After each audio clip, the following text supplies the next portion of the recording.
자, 오늘 기출 지문도 이제 중요 지문도 배우시고 이제 핵심 요약 배우시고 정리를 하실 때는 여러분 기출 문제집 있죠? 기출 문제집 문제를 풀어보면서 정리를 하시는 게 가장 좋아요. 예? 예? 그리고 또 우리 3, 4월 때 나아간 문제 있죠? 그거 다시 한번 풀어보고 그러면은 그때하고 또 달라요. 보는 받아들이는 느낌이. 그래서 5, 6월 최종 정리를 하시면은 6월 달에 점수가 50점 이상은 모든 과목에 나올 거예요. 모든 과목.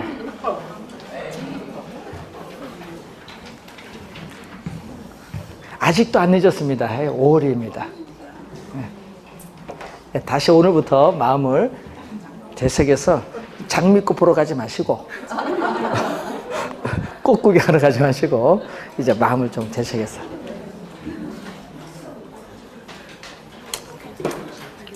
자, 또 출제, 또 매년 하는 토지의 특성인데, 자, 토지의 특성 중에서 우선 자연적 특성부터 먼저 보시면은 토지가 자연적으로 주어져 있는 물건 그 자체 본래 원초적으로 본래적으로 가지고 있는 특성이 자연적 특성인데, 이 자연적 특성을 보면은 우선은 부동성 그리고 부증성 영속성 개별성. 우리 시험 문제는요, 요 네 가지가 중요하죠. 이 네 가지가 중요한데 또 뭐가 있죠? 인접. 자, 토지는 위치가 고정되어 있죠. 고정되어 있기 때문에 그 옆에 토지와 인접 연결되어 있다. 그래서 인접성을 어디에 포함시켜버려요? 부동성에 포함시켜서 생각을 많이 하는 겁니다. 그래서 시험 문제는 요 네 가지죠. 작년도 요 네 가지에서 출제했습니다. 자, 우선 부동성은 움직일 동이죠. 움직이지 않는 특성입니다. 토지의 지리적 위치 그 자체는 고정되어 있기 때문에 인간의 어떠한 힘을 이용해서라도 토지의 지리적 위치 그 자체는 이동시킬 수 없다. 그래서 동산은 이동시킬 수 있지만 부동산은 이동이 안 돼요.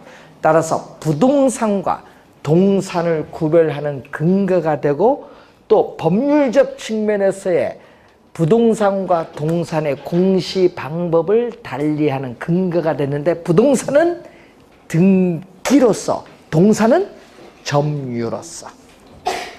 자, 그리고 시험에 우리 부동산 하면 거의 단골로 출제하는 게 있죠. 매년 나오잖아요. 국지화. 토지가 속해 있는 지역 범위 내로 국한시킨다. 그래서 부동산 활동 및 부동산 형상을 국지화시킨다. 국지화 단골입니다. 그리고 또 부동산은 그 부동산을 속한 지역에 영향을 받잖아요. 그래서 우리 평가론에서 뭐라 했죠? 부동산 가치에 영향을 미치는 지역 요인에 대한 분석이 필요하죠. 그래서 국지화가 되니까 뭐가 필요하다? 지역 분석의 근거, 필요성이 나타나요. 지역 분석의 근거, 필요성이 나타난다. 지역에 영향을 받으니까. 자, 그리고 시험 문제 또 최근에 많이 출제되는 용어 중에 하나가 외부 효과. 자, 부동산은 위치가 고정되어 있기 때문에 그 부동산을 둘러싼 외부 환경 조건에 영향을 받죠. 외부 효과가 발생하는데, 자, 이 외부 효과가 발생하는데 두 가지가 있죠. 외부 환경 조건에 영향을 받아서 부동산 가치가 상승하면은 정의 외부 효과. 부동산 가치가 하락을 하면 뭐가 나온다? 마이너스 외부 효과가 발생하죠. 자, 이때 정의 외부 효과로 인해서, 자, 예를 들어서 위치가 고정된 어떤 지역을 개발했을 때 개발 이익이 발생을 했다. 개발 이익이 발생을 하면은 그 개발 이익은 불로소득이기 때문에 뭐 해야 된다? 환수를 해야겠죠. 예? 그래서 개발 이익을 환수를 해야 된다. 그래서 개발 이익 환수에 있어서 뭐가 된다? 근거가 되죠. 그러니까 부의 외부 효과가 발생하죠. 자, 특정의 위치가 고정된 토지를 개발함으로써 주변 부동산 가격이 오히려 하락을 하죠. 그래서 개발에 따른 뭐가 발생한다? 손실이 발생을 해요. 손실이 발생할 때는 이때는 이 부의 외부 효과는 손실이 발생을 하니까 제거, 감소, 부의 외부 효과를 제거, 감소시키기 위해서 뭐가? 용도, 지역, 지구를 설정해야 될 필요성이 나타나죠. 지역, 지구제의 근거가 된다. 지역, 지구제는 뭐와 관련이 있죠? 결국은 부동성과 관련이 있다. 자, 토지에 대한 권리. 자, 토지 거래가 이루어지면 토지는 위치가 고정되어 이동할 수 없다 보니까 토지에 대한 권리나 이익이 거래되는 관념적이고 공간적 의미인 또 추상적 시장을 형성하죠. 추상적 시장. 추상적 시장을 형성을 한다. 또 위치는 고정됐기 때문에 각종 자료를 수집해서 분석하는 정보활동, 또 분석된 자료를 부동산이 위치하는 현장에 가서 위치, 면적, 측량을 통한 면적, 용도, 지목 등을 일치하는지 여부를 확인해야 되죠. 임장활동. 그래서 주의해야 될 것은 부동산 활동을 정보활동과 임장활동으로 만드는데 가끔 부동산은 정보활동을 중시하고 임장활동을 배제한다로 많이 출제해요. 임장활동, 부동산과 관련있어요. 둘 다 중요합니다. 자, 또 위치가 고정되니까 유리한 위치에 있느냐 불리한 위치에 있느냐에 따라 가격이 달라져요. 그래서 토지 가격을 위치 가격화한다. 위치에 따라 가격이 달라지는 거죠. 위치 가격화하게 되고 또 입지 선정에 그래서 중요성이 나타나요. 어디에 입지하냐? 입지 선정에 중요성이 나타납니다. 자, 그리고 최근에 시험에 나오는 것은 위치가 고정되었기 때문에 중앙정부나 지방자치단체에서 제도적 규제의 대상이 되기가 쉽기 때문에 토지관계법규도 상당히 복잡하고 작년엔 요거 출제했어요. 중앙정부나 지방자치단체의 조세 수입의 근거가 돼요. 위치가 고정되니까 국세든 지방세든 조세 수입의 근거가 된다. 그 지문을 작년에 출제했습니다. 자, 우선은 시험에 많이 나오는 지문들이거든요. 외부 효과, 국지화, 임장활동 이런 걸 잘 확인하고 여러분이 공인중개사 자격증 따면 부동산 중개업 유통을 부동산 유통을 할 텐데 그래서 부동산의 유통기구로서 위치가 고정되어 있기 때문에 부동산 중개업을 제도화하는 근거가 되는 거예요. 자, 부증성은 뭐죠? 증은 증가할 증, 증가하지 않는다. 그래서 토지에 노동이라든지 생산비를 투입을 하여도 어떻게 돼요? 생산이 된다 안 된다? 안 돼요. 자연적으로 주어진 토지의 절대량 면적은 결코 증가시킬 수 없다. 비생산성. 이 면적에 뭐가 나온다? 유한성 또는 수량의 고정성이 나타나죠. 자, 이 비생산성. 자, 생산이 안 돼요. 일반 상품은 공장에 생산비를 투입을 하면은 생산량은 늘어나지만은 비생산성은 생산이 안 되니까 엄격한 의미의 토지의 생산 공급은 안 된다. 안 되다 보니까 생산비 법칙. 자, 생산비를 투입을 하면 생산량이 늘어난다는 생산비의 법칙이 적용되지 않는다. 그래서 엄격한 의미의 토지의 생산 공급은 안 되기 때문에 보유 공급, 용도 변경의 공급이 되게 하는데, 보유 공급은 보유하다가 팔려고 내놓는 것, 용도를 변경해서 공급을 용도적 측면에 공급하는 것을 말합니다. 자, 그리고 면적이 유한하죠. 유한하기 때문에 토지 소유에 있어서 토지를 소유하고자 하는 욕망은 무한한데, 그 무한한 욕망을 충족시켜줄 토지 자원은 한정되는 것을 희소성인데, 이 희소성은 시간이 경과함에 따라 인구의 증가에 따른 수요는 계속 늘어나는데 공급이 안 되니까 희소성은 가중될 수밖에 없고요. 희소성이 높을수록 가격도 비싸다는 겁니다. 자, 그리고 유한하기 때문에 유한한 토지를 대다수의 사람에 있어서 공공복리적 차원에서 사회성, 공공성이 강조되면서 토지 공개념의 근거가 되고, 또 작년에 출제된 게 이거 출제했었죠. 토지는 유한하기 때문에 우리는 한정된 토지를 최선의 상태, 최유효용의 근거, 또 작년에 또 출제를 또 했습니다. 최유효용의 또 근거가 됩니다. 자, 물리적 공급이에요. 자, 이 지구에 있어서 이 전체 토지가 물리적 공급인데, 그래서 물리적 공급은 전체 토지다 보니까 이게 토지 가격, 지가와 공급량인데, 토지 공급이 이렇게 뭐죠? 고정되어 있죠. 자연적으로 주어진 토지량은 변화가 없어서 고정되어 있기 때문에 토지 공급 곡선이 뭐죠? 수직선이다. 수직선을 우리는 완전 비탄력적이죠. 자, 완전 비탄력적인 수직선을 가지죠. 자, 완전 비탄력적인 수직선 형태를 가지고 있기 때문에 수요에 따라 가격이 천차만별, 공급은 고정되어 있어서, 그렇기 때문에 토지 시장에서의 균형 가격의 형성이 곤란하다. 즉, 토지 시장에서 균형 가격이, 공급이 고정되어 있기 때문에 자연스럽게 형성되지 않기 때문에 감정평가사에 있어 인위적으로 토지에 대한 평가가 필요하다. 자, 이것을 토지의 뭐라고 하죠? 토지의 물리적 공급.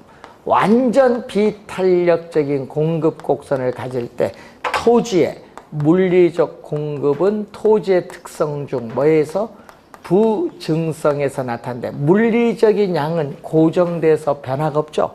그래서 물리적 측면에서의 토지 양은 증가를, 물리적 측면에서의 토지의 양은 고정돼서 변화가 없기 때문에 물리적 측면에서의 토지 양은 결코 증가시켜 줄 수 없다. 꼭 기억해야겠죠. 자, 그러면은 이 물리적 공급 중에서 인간이 이용할 수 있는 이 부분의 토지를 경제적 공급 또는 용도적 공급이죠. 물리적 공급 중에서 인간이 이용할 수 있는 부분의 토지는 전 세계 토지 중에 약 25%도 안 돼요. 그만큼 적었거든요. 자, 그러면 경제적 공급은 어떻게 돼요? 이렇게 수직선이 아니라 뭐죠? 우상향. 오른쪽 위로 올라가요. 네. 자, 오른쪽 위를 향하는, 오른쪽 윗상 위를 향하는 곡선. 그래서 여러분이 24회 시험에는요, 이걸 우하향으로 출제했어요. 우하향이 아니라 우상향한다. 이 토지에 있어서의 경제적 또는 무슨 공급? 용도적 공급. 작년 시험에는요, 용도적 공급으로 냈어요. 작년에는 뭐 경제적 공급으로 내든 용도적 공급 내든 같은 용어. 토지의 용도의 다양성이죠. 자, 토지에 대한 수요가 증가하면은 바로 즉시 공급이 안 되기 때문에 토지 가격은 뭐죠? 급등하죠.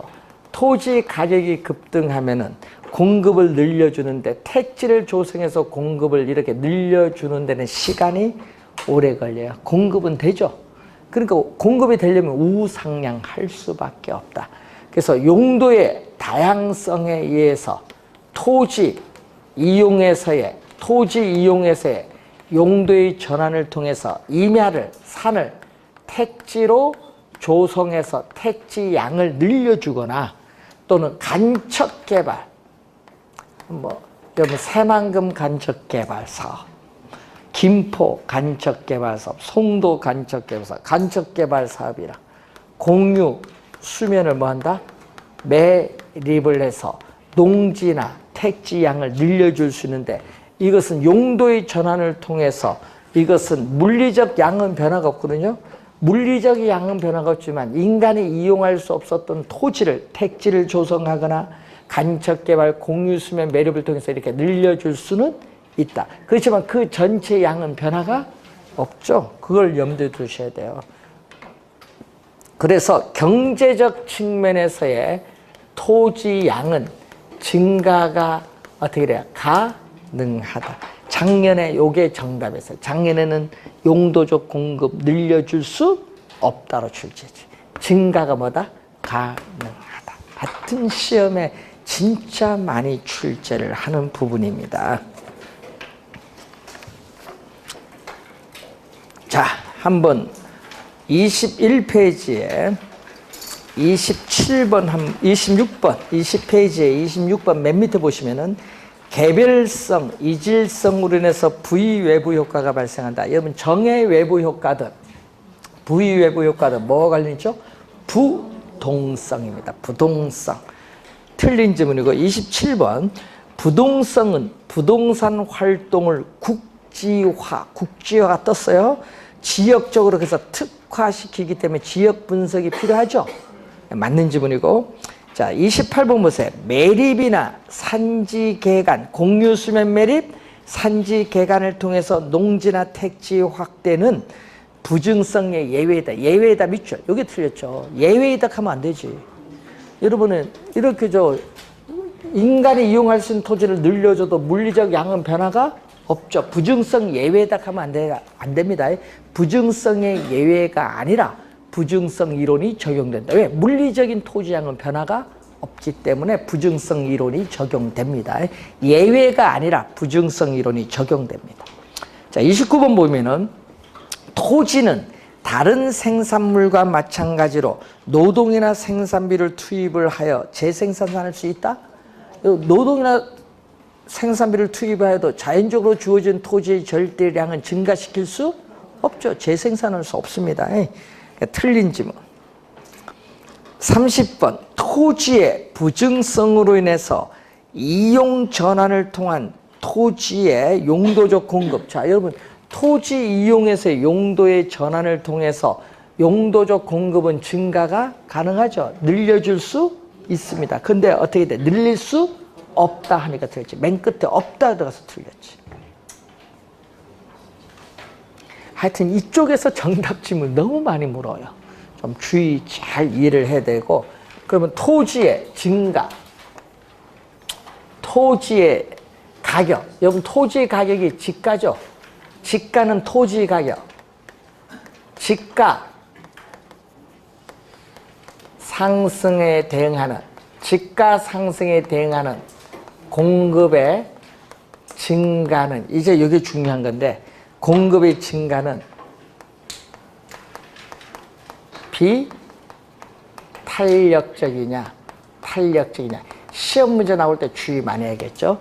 지가 상승에 대응하는 공급의 증가는 이제 요 용어 해석을 잘 해야 돼. 자, 여러분 아까 토지 가격이 급등하면 공급을 늘어났는데 공급의 증가는 바로 즉시 공급이 될까요? 시간이 걸릴까요?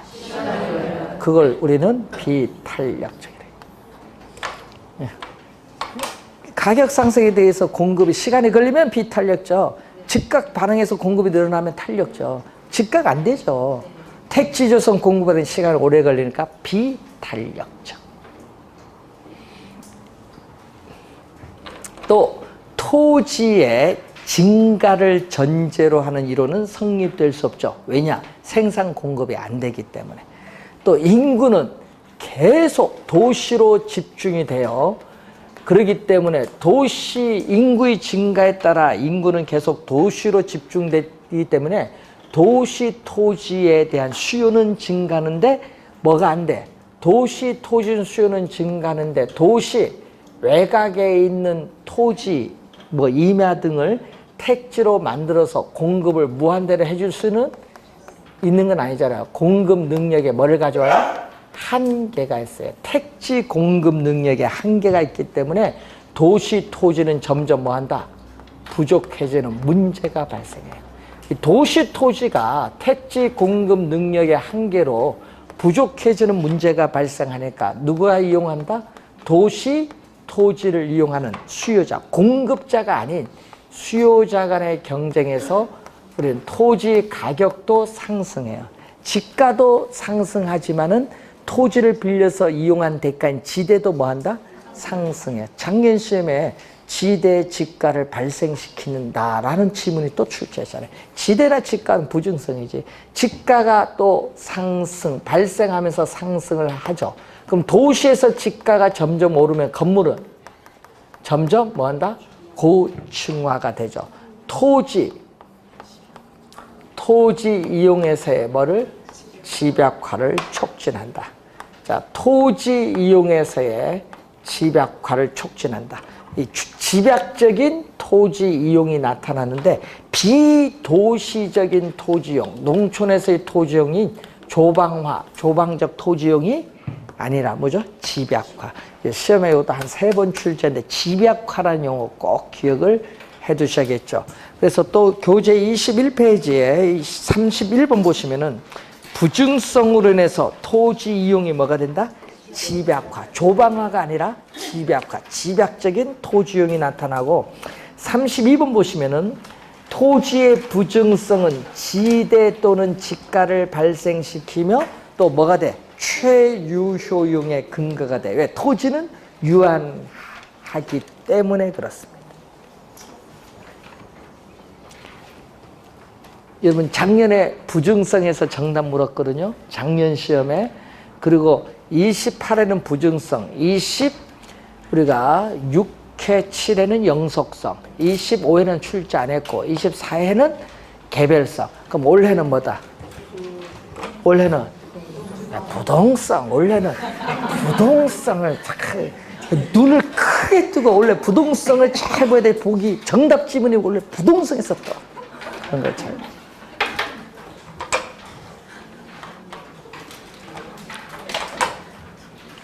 자, 영속성으로 갑니다.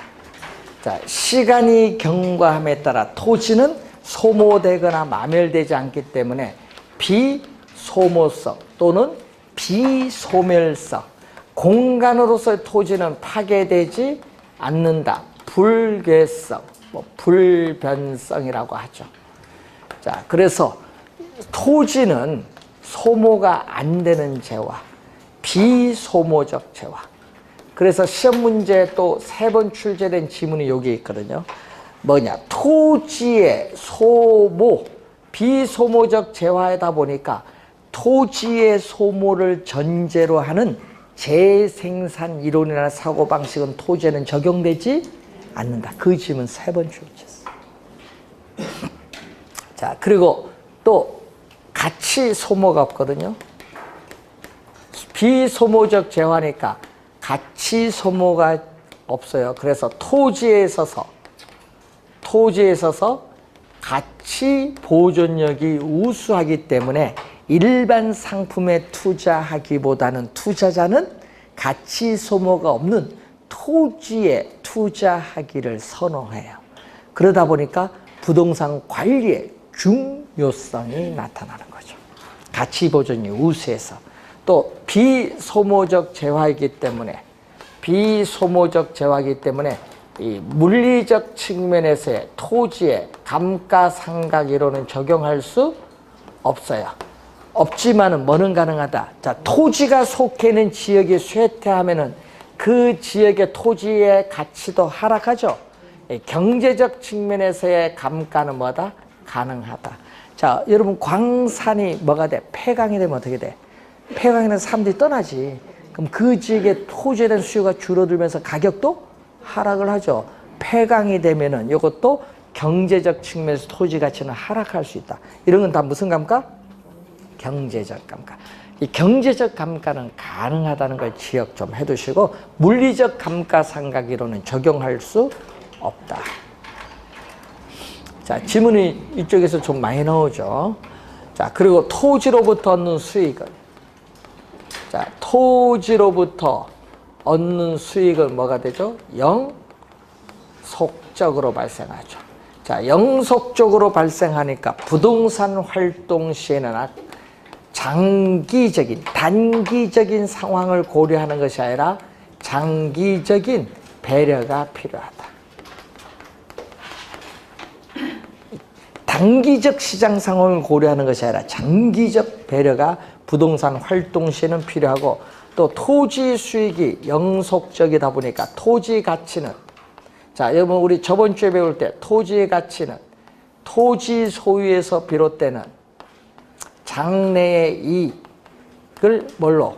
토지 소유에서 비롯되는 장래 이익을 현재 가치로 환원한 값. 자, 평가이론에서 배울 때 장래 이익을 현재 가치로 환원한 값이 토지 가치인데, 이 장래 이익이 뭐죠? 영속적으로 발생하죠, 토지는. 근데 이 장래 이익이 예측이 가능해야 돼. 예측이 가능해야 토지 가치를 구할 수 있어요. 그러니까 뭐가 관련 있다? 장래 이익이 예측이 가능해야 된다는 거. 그래야 토지 가치를 구할 수 있기 때문에 예측의 원칙, 가치의 여러 가지 원칙, 13가지 원칙 우리 배웠을 때 예측의 원칙과 관련이 있다.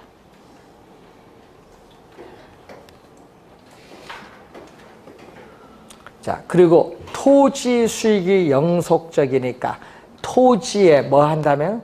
장기적으로 뭐 한다면? 투자를 한다면은 토지 가격 상승에 따른 이득을 뭐라고 하죠? 토지 가격 상승에 따른 이득을 자본이득. 그리고 토지 보유 기간 동안에 지대 수익, 다른 사람에게 빌려줘서 획득하는 지대 수익을 소득이득인데, 이 두 가지를 장기적으로 투자하면 뭐다? 우리는 향유, 토지 소유자인 향유, 누릴 수 있는 중요한 특징이 있어요. 여기 27회 시험에 출제했어요. 27회 시험에. 자, 그리고 토지 소유자가 토지를 소유함으로써 얻는 이익은 토지 가격 상승에 따른 이득, 자본이득이고, 토지 소유자가 토지를 직접 이용함으로써 얻는 이익도 있는데, 이 두 가지가 분리가 가능해요. 그러니까 토지 소유자가 직접 토지를 이용하지 않고 다른 사람으로 하여금 이용토록 할 수 있어요. 빌려줘서. 예? 그러다 보니까 분리가 가능하니까 토지에 대한 뭐가 발달된다? 빌려줘야 되니까 토지에 대한 임대차 시장이 또 발달하죠. 임대차 시장이 발달. 이런 지문들이 제일 우리가 자주 출제가 되는 지문. 토지는 영속성을 가지고, 건물은 뭐죠? 뭐 주택이나 건물 이런 것은 뭐죠? 수명이 어느 기간 지속되는 나중에 철거하죠? 내구성이라고 해요. 그런 건 내구성. 효용이 오랜 기간 지속되는 이런 주택이나 건물 등의 상품은 내구성이 있는 상품. 내구성이 없는 상품 있죠? 예? 바로 소비하면서 없어지는 재화. 뭐가 있어요? 커피 이런 거. 내구성이 없는, 바로 소비하면서 없어지잖아요. 사용하면서. 예? 자, 그런 걸 이제 내구성이 있는 상품의 주택이나 건물은, 그 토지는 뭐다? 영속성이 있는 상품. 개별성은, 토지는 위치가 고정되어 있지만은 그 토지는 지질, 지세, 지반이 다 위치마다 다르기 때문에 개별성을 가져요.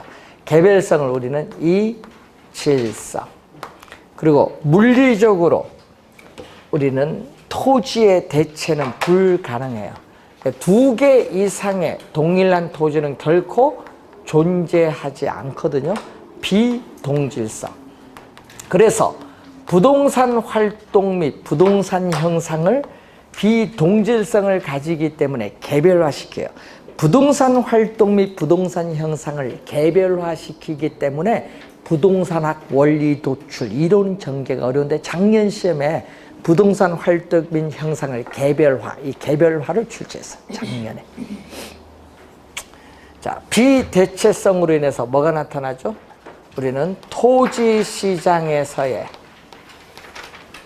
물리적으로 토지 대체가 어려우니까 토지 상품 간의 완전한 대체 관계를 제약한다. 이 지문도 또 3번 출제한 지문.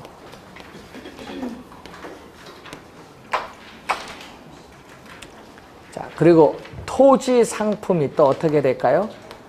개별성은 표준화가 쉽다, 어렵다? 어렵다. 작년 시험에 또 나왔잖아요. 표준화가 어려워요. 부동산 시장에서 또 출제했죠. 표준화가 어렵다. 일반 상품은 표준화가 가능한데 이 토지 상품은 표준화가 어렵기 때문에 한 가지 물건, 일물, 일가, 한 가지 물건에 한 가지 가격이 성립한다는 일물 일가의 법칙 성립이 뭐다? 어렵다.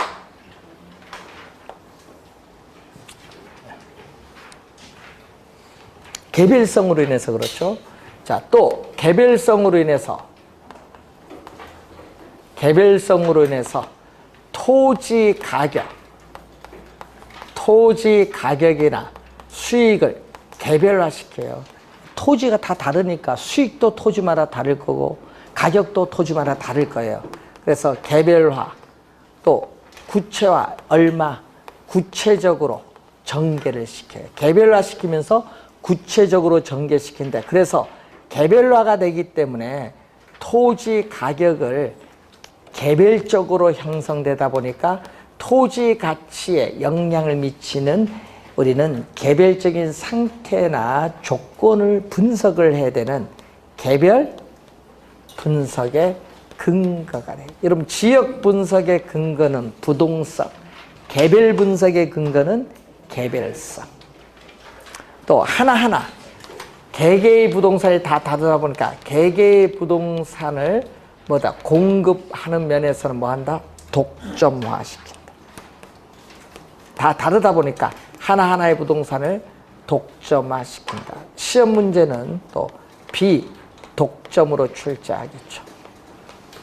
비독점적으로 만드는 것이 아니라 독점화 공급 면에서 개개의 부동산을 독점화시킨다. 자, 우리 부동산 가격 공시제도 배우는데 표준지 배우셨잖아요. 이 표준지의 선정이 어려워요. 개별성의 특성으로 인해서. 그래서 토지 가치를 추계하는 데 있어서 객관화가 어렵기 때문에 감정평가사에 의해서 토지에 대한 감정평가가 필연적으로 나타날 수밖에 없고 또 토지 간의 비교가 어렵다. 토지 간의 비교가 어렵다는 것. 개별성의 특성입니다. 자, 그래서 프린트가 22페이지 보시면은, 자, 33번 보시면은, 영속성으로 인해서 토지의 소모를 전제로 하는 재생산 이론, 감가상각 이론은 적용되지 않는다. 맞는 지문이고, 또 장기 투자를 통해서 자본 이득과 소득 이득을 얻을 수 있는 것은 영속성의 특성이죠. 자, 그리고 영속성으로 인해서 부동산 활동을 장기 배려하게 하고 가치 보존력을 우수하게 하는 것도 영속성입니다. 자, 그리고 개별성은 대상 부동산과 다른 부동산의 비교가 어렵죠. 다 다르기 때문에 또 시장에서 상품 간의 대체 관계를 뭐한다? 제약. 제약이 또 포인트가 됩니다. 자, 인문적 특성으로 한번 보시면은, 자, 토지, 자연물인 토지죠. 자, 자연적으로 주어져 있는 토지에 인간이 개입을 하죠. 이 토지와 인간의 관계에 있어서 인간이 토지에 인위적으로 부여해준 특성을 우리 뭐라고 하죠? 인문적 특성이라고 해요. 인문적 특성. 자, 인문적 특성이라고 해. 인문적 특성. 자, 그러면 이 인문적 특성은 우리는 자연적 특성이 가지고 있는 여러 가지 제약 조건을 완화를 해주는 특성인데, 여기서 우선 또 시험에 자주 출제되는 특성이 바로 용도의 다양성. 토지에는 다양한 용도를 제공해 줄 수 있는 특성인데, 그렇기 때문에 그 다양한 용도 중에서 어떤 용도로 이용할 때 그 토지로부터 최대 수익을 얻을 수 있느냐, 최유효 이용의 성립의 근거가 되는 특성이 바로 용도의 다양성이고, 자, 주어진 부지에 어떠한 용도가 적합한가를 결정해주는 적지론의 근거가 되기도 하고, 용도마다 가격이 달라요. 가격 다원설의 논리적 근거도 되고, 주거용에서 상업용으로 용도가 전환될 수도 있고, 주상복합 건물처럼 2개 이상의 용도가 병존할 수도 있고, 또 용도 간의 경합이 나타날 수도 있죠. 그래서 용도의 전환, 병존, 경합을 가능케 한다. 예? 후보지에서의 용도의 전환, 이행지에서의 용도의 이행을 가능토록 하는 게 용도의 다양성이고, 용도의 다양성을 지원해주고 최유효용을 간접적으로 우리가 지원해주는 특성이, 우리는 주어진 필지를 인접필지와 뭔가 합병하거나 주어진 필지를 분할하는 거죠. 합병 분할의 가능성입니다. 토지의 용도라든지 이용 목적에 따라 토지를 자유로이 합병 분할할 수 있는 특성인데, 합병 분할하면 정상적인 토지 가격이 아니라 가격이 오를 수도 있고 내릴 수도 있기 때문에 우리는 합병 분할을 전제로 한 가격, 이걸 전문용어로 한정 가격이라고 하는데, 합병 분할을 전제로 해서 나타나는 한정 가격이 존재한다. 정상적인 토지 가격이 안 된다는 얘기죠. 자, 토지는 지리적 위치가 고정되어 있지만 토지를 둘러싸고 있는 사회적 환경 요인, 경제적 환경 요인, 행정적 환경 요인이 변함에 따라 토지의 가치는 달라질 수 있는데, 이것을 가변성으로 표현하죠. 자, 사회적 요인이 뭐가 있어요? 공장이 이전하거나 대학교나 대학병원이 들어선다든지 대규모 생태공원이 조성되는 건 사회적 환경 요인, 전철 등의 교통체계의 변경이라든지 신설되거나 또는 산업구조의 변화, 고용 등의 변화, 이런 경제적 환경 요인이 변하는 거고, 행정적 환경 요인은 뭐 개발 제한 구역이 해제돼서 개발로 인해서 가격이 오른다, 뭐 이런 것은 행정적 환경 요인이 변하는 거. 자, 이러한 것은 사회적, 경제적, 행정적 환경 요인이 변하면은 토지 가치는 달라질 수 있다. 이걸 가변성으로 표현을 하죠. 자, 이 토지 특성에서 한 문제 출제된 우선은 정답의 어디서 묻는다. 여기서 정답 안 묻지. 어디서 저기서 묻지. 자연적 특성에서. 잘 이해를 해두시고, 자, 이렇게 해서 작년에는 바뀐 게 법이, 작년에요, 총론에서 바뀐 법이 2개 있었거든요. 아까 10차 개정 표준산업분류체계하고요, 또 작년에 건축법이 바뀌었어요. 그래서 작년에 뭐가 바뀌었냐면요, 다중주택이라는 용어가 있는데, 건축법에 다중주택이나 다가구주택은 단독주택인데, 다중주택이 3층 이하였던 것이 바뀌어서 3계층 이하로 바뀌었거든요. 그래서 작년에 출제를 했어요, 다중주택을. 그래서 작년에 4문제 나온 거예요. 바뀐 거 2개, 중요한 거 2개, 4문제 냈고, 올해는 바뀐 게 없어. 올해는 3문제. 3문제. 총론 3문제 맞추고 갑시다. 자, 이제 경제론 갑니다. 수요이론. 자, 요약집 26페이지에.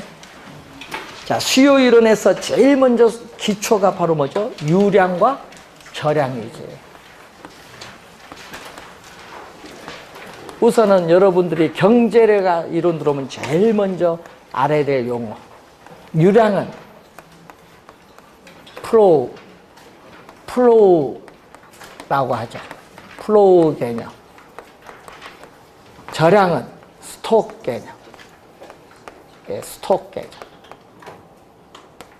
자, 플로우는요, 물이 흘러가는데 높은 곳에서 낮은 곳으로 물이 흘러가듯이 시간도 흘러가요. 시간이 하루, 일주일, 한 달, 1년이 흘러가듯이 이제 뭐 나온다? 일, 주, 월, 연, 기간이 나와요. 기간으로 나오면 무슨 개념? 유량. 그래서 일정 기간 동안에 이 기간 개념이 나온다. 일정 기간 동안에. 그래서 기간 개념이 나오면은 무슨 개념? 유량이다. 자, 저량은 저수지에 있는 물이나 댐 안에 있는 물은 흘러가지 않고 멈추어져 정지되어 있듯이 시간도 정지되어 있다. 시간도 정지된 것을 우리는 시점으로 표현해. 시점. 시점. 그래서 시점이 명시되어야 측정이 가능한 변수가 뭐죠? 저량이다. 저량. 자, 현재 시점. 현재 시점 뭐죠? 국가의 재산, 국부. 현재 시점 전국에 풀린 총 돈이 얼마냐? 통화량. 통화량. 자, 현재 시점 통화량. 현재 시점 인구 얼마냐? 현재 시점 미분양 주택의 수, 주택 재고량 얼마냐? 현재 시점 우리 삼성전자의 자산, 가치, 자산 얼마냐? 또 회사 현재 시점 자본금 얼마냐? 현재 시점 우리나라 가계의 부채가 1460조. 가계의 뭐죠? 부채라든지 부채. 현재 시점 전국의 주택 보급률 얼마냐? 주택 보급률 뭐 103%다. 뭐 이런 식으로 현재 시점 이런 거 전부 무슨 개념이에요? 저량이에요. 저량. 다 저량. 유량은 기간. 자, 월 소득 얼마냐? 연 소득 얼마냐? 자, 여러분 월 임금 얼마냐? 자, 연간 토지의 지대 수입 얼마냐? 월 건물의 임대료 수입 얼마냐? 이런 거. 자, 부동산 우리가 회사에서의 1월 1일부터 12월 31일까지 당기 순이익이 얼마냐? 당기 순이익. 예? 예? 자, 이런 것이 이제 나오는데 2018년도 연간 우리나라의 주택 생산량 40만 채. 연간 기간이죠. 주택 생산량. 또 요즘 뉴스 많이 나오대요. 월별 주택 거래량, 분기별 주택 거래량이 몇 프로 줄어들었다 뉴스 많이 나오잖아요. 주택 거래량. 이것도 기간 나타내는 유량. 그리고 또 주의하겠죠. 유량의 신규. 자, 주택을 착공해서 3년 지나서 완공돼서 공급이 되는 신규 주택은 또 뭐야? 기간이 들어가 있죠. 착공해서 완공까지 기간이 있잖아요. 그 신규 주택 공급량 하면 이것도 무슨 개념? 유량 개념. 유량 개념. 그래서 유량은 이렇게 저량, 시험에 보면요. 사례 있죠? 사례가 나오거든요. 사례인데 아직도 요거 나오면 헷갈리신 분 진짜 많아요. 네, 단순히 암기해서 그래요. 네, 시점 붙여서 말이 되면 저량이다. 기간 붙여서 말이 되면 유량이다. 이렇게 판단하시면 돼요. 자, 유량, 저량은 우리 기본 개념이에요. 자, 주택 저량의 공급량 하면 저량이니까 일정 시점에 시장에 존재하는 주택의 양은 주택 저량의 공급량. 현재 시점 전국의 주택 수 500만 채. 그럼 500만 채가 저량의 공급량. 근데 또 일정 시점에 사람들이 보유하고자 하는 주택의 양이 주택 저량의 수량인데 아까 500만 채 있는데 그중에 사람들이 보유하기는 게 470만 채다. 그럼 470만 채가 주택 저량의 수요량. 나머지는 뭐 빈집이란 얘기죠. 자, 그리고 일정 기간에 시장에 공급된 주택의 양은 주택 유량의 공급량인데 자, 2018 2018년 1년 동안에 시장에 공급되는 주택의 양이 40만 채다. 그럼 40만 채가 주택 유량의 공급량. 또 일정 기간 동안에 사람들이 보유하고자 하는 주택의 양은 주택 유량의 수요량. 그러니까 그 여러분 저량의 유량, 저량은 기간, 유량은 기간, 저량은 시점 놓고 잘 생각하시면 돼요. 자, 그리고 우리 경제 이론 들어오면요, 우선 유량, 저량 알고요. 그 다음에 이제 소비자 입장에서 생산자 입장은 공급이고 소비자 입장에서 생각하는 개념은 뭐죠? 수요죠, 수요. 수요인데 수요는 거기 봤더니 일정한 기간 동안에 기간이 들어가죠. 기간. 일정한 기간 동안에 하면은 기간은 무슨 개념? 네, 유량 개념이에요. 수요도 유량 개념. 유량 개념이고 그리고 소비자들이 뭐를 갖춰야 됐죠? 구매력을 갖추고 상품 구매력을 갖추고 상품을 사고자 하는 욕구, 상품을 사고자 하는 욕구를 뭐라고 한다? 수요다. 자, 우선 구매력을 갖추고라는 말에서 뭐가 나오냐면 유효 수요의 개념이에요. 유효 수요. 자, 유효 수요는 그 무슨 개념이냐 하면 우리 평가 이론에서 또 배우셨는데 부동산을 구매할 의사, 살 의사를 욕구인데 요것도 있어요. 욕구도 있지만은 부동산을 구입을 할 수 있는 뭐도 있어야 되죠? 지불 능력. 지불 능력을 또 구매력인데 구매력도 있어야 유효 수요다. 예? 유효. 지불 능력, 구매력도 있어야 유효 수요입니다. 예.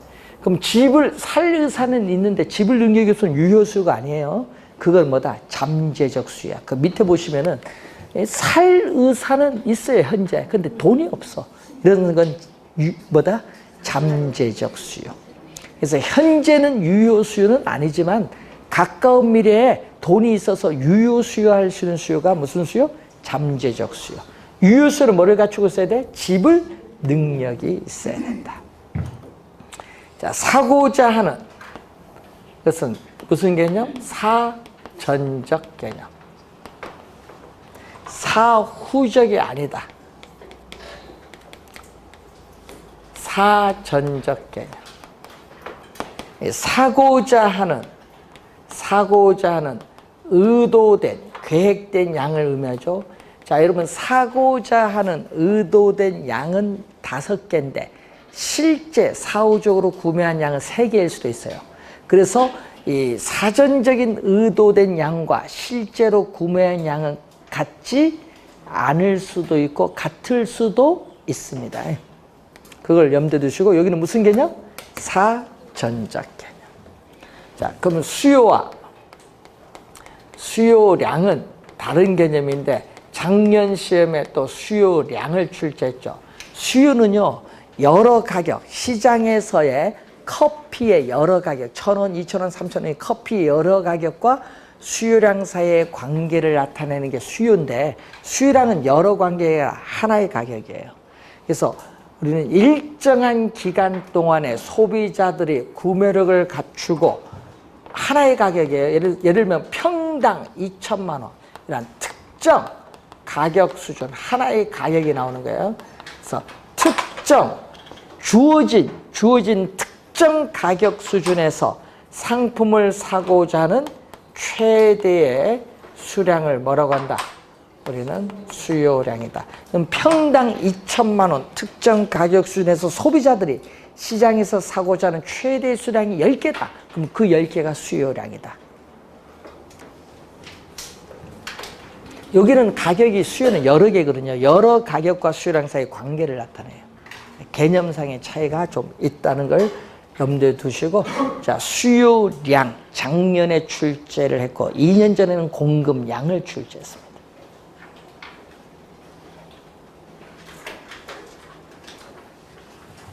자, 수요의 법칙.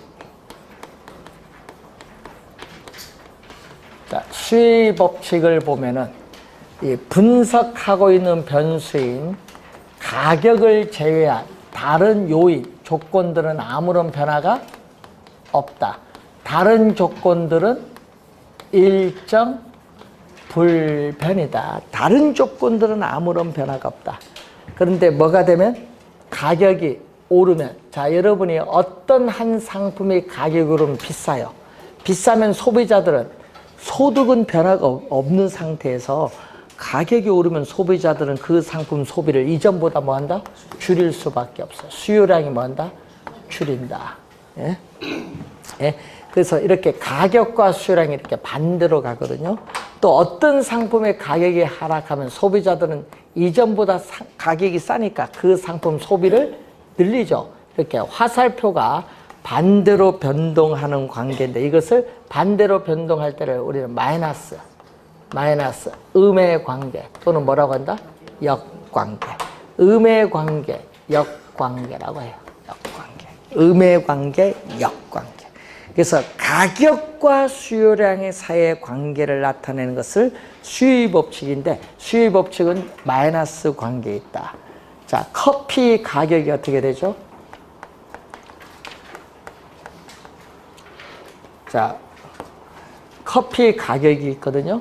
자, 여러분 커피 가격이 어떻게 돼요? 6,000원이다.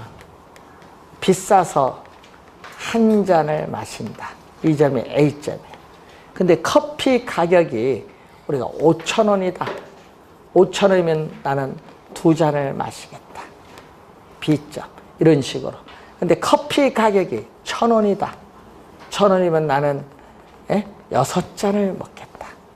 C점. 이런 점들. 커피의 여러 가격과 커피 수요량이죠. 요 관계를 나타내는 게 수요예요, 수요. 요건 하나의 가격이고 수요량은 여러 가격과 수요량 사이의 관계가 수요입니다.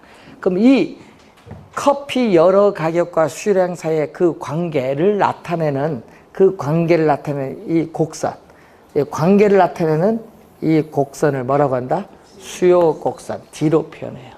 그래서 수요 곡선은 오른쪽으로 갈수록 점점 밑으로 하죠. 그래서 수요 곡선은 일반적으로 오른쪽 아래, 오른쪽 밑을 향하는 곡선, 오른쪽 밑을 향하는 곡선, 오른쪽으로 가면 갈수록 밑으로 향한다. 그래서 우하향한다. 수요 곡선은 일반적으로 우하향한다. 자, 27페이지에 그 내용이 나와 있고요.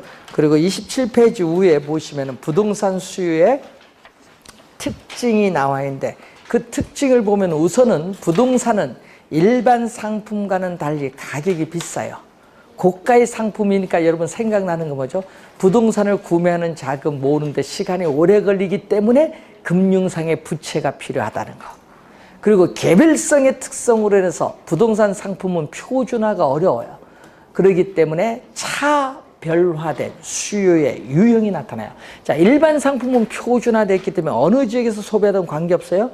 일반 상품은 획일화된 수요지만 부동산 상품은 차별화된 수요의 유형이 나타나고 또 부동산 시장에서 수요가 거의 없다, 전무하다고 할지라도 부동산은 담보 능력이 있고 임대 능력이 있기 때문에 어떻게 돼? 부동산 가격은 일정 수준 이하로 하락을 하지 않는다는 하방 경직성의 특성이 있습니다. 하방 경직성. 일정 수준 이하로 하락하지 않는다. 까지 해서 여러분이 수요 기초율을 배우는데 그래서 여러분이 우리가 다음 주에는 이제 시험에 출제가 되는 범위예요. 수요량의 변화와 수요의 변화, 공급량의 변화, 공급 변화 균형인데 이제 경제 이론에서 5문제 출제하죠. 5문제 출제하고 이제 시장 이론으로 다음 주에는 진행하도록 하겠습니다. 별표 3개짜리 위주로 많이 보도록 하세요. 별표 아친 거는요, 색깔 있는 거 보면서 아, 저게 지문상에 나올 때 답은 아니구나 이렇게 생각하고 하여튼 별표에서 정답을 물어요. 자, 최종 정리를 요약집 갖고 잘 하시기 바라고요. 자, 건강 유의하십시오. 자, 오늘 수고하셨습니다. 일어나십시오.